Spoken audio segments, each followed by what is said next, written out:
Bismillahirrahmanirrahim. Assalamualaikum warahmatullahi wabarakatuh. Hadirin sekalian, solat itu apa? Solat itu doa. Manakala dari segi istilah, solat ialah kata-kata dan gerak-geri yang dimulai dengan takbir dan disudahi dengan salam serta mengikut syarat-syarat yang tertentu. Ibadah solat ini mula difardukan ketika peristiwa Isra dan Mi'raj. Pada mulanya Allah Subhanahu wa taala memerintahkan solat 50 waktu sehari semalam. Namun dengan kesungguhan Nabi Muhammad sallallahu alaihi wasallam, baginda naik turun ke Sidratul Muntaha bagi meminta solat ini dikurangkan sehingga menjadi 5 waktu. Ma'asyiral muslimin rahimakumullah.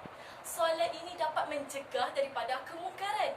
Pada tahun 2017 yang lalu, negara kita pernah digemparkan dengan peristiwa hitam yang tidak pernah terlintas di dek fikiran kita. Hanya kerana tidak berpuas hati apabila ditegur untuk menunaikan solat, sekumpulan remaja ini sanggup membakar 23 orang pelajar tahfiz sehingga rentung.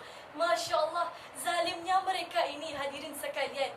Persoalannya, mengapakah perkara ini boleh berlaku? Jawapannya cukup mudah. Menurut kajian Othman pada tahun 2012, beliau telah mengatakan bahawa 90% pelajar yang terlibat dengan jenayah seperti membuli, merompak, membunuh dan merogol adalah disebabkan tidak pernah menunaikan solat. Oleh sebab itu, saya dan hadirin sekalian perlulah mendidik diri kita agar menjaga solat 5 waktu kita supaya terhindar daripada segala kemungkaran.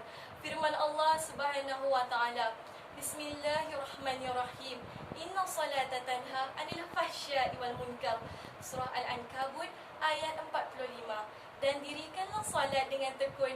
Sesungguhnya solat itu dapat mencegah perbuatan keji dan mungkar. Hadirin yang dimuliakan Allah sekalian, solat ini dapat meningkatkan daya tumpuan seseorang itu.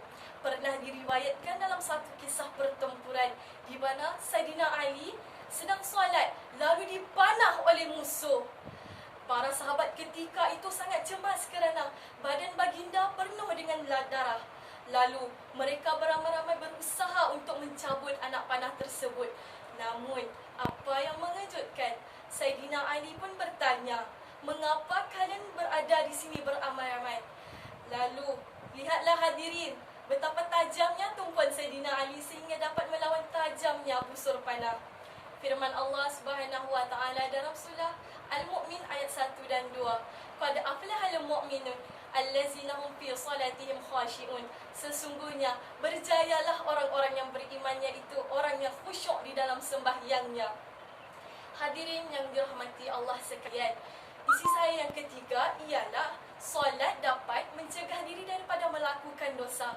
Sebagai manusia, kita tidak pernah lari daripada melakukan sebarang kesilapan. Jika dilihat pada hari ini, maksiat bukan berada di luar rumah, malah juga boleh berada di dalam rumah meskipun pintu tertutup dan berkunci. Dilihat hari ini, generasi muda yang kian membimbangkan kerana akhlak mereka semakin runtuh.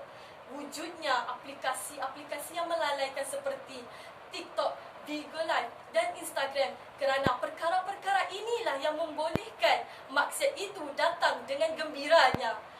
Hadirin hadirat sekalian, menurut Abu Hurairah radhiyallahu anhu, Rasulullah sallallahu alaihi wasallam pernah bersabda, "Apa pendapat kamu jika ada sungai di hadapan pintu rumah kamu yang boleh kamu mandi di dalamnya 5 kali sehari?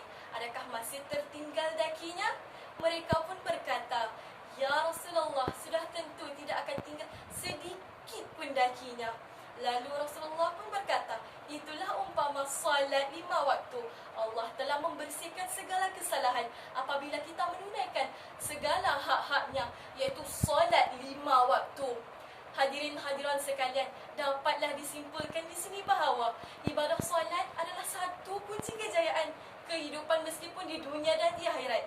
Oleh sebab itu, saya menyeru diri saya sendiri dan hadirin hadirat sentiasa menjaga solat 5 waktu kita, solat di awal waktu, dan rajin-rajinlah menjadi sahabat masjid. Ingat, bukan sahabat membawang tetapi sahabat masjid. Hal ini kerana solat berkualiti membangunkan generasi Rabbani. Sekian, wabillahi taufiq wal hidayah. Wassalamualaikum warahmatullahi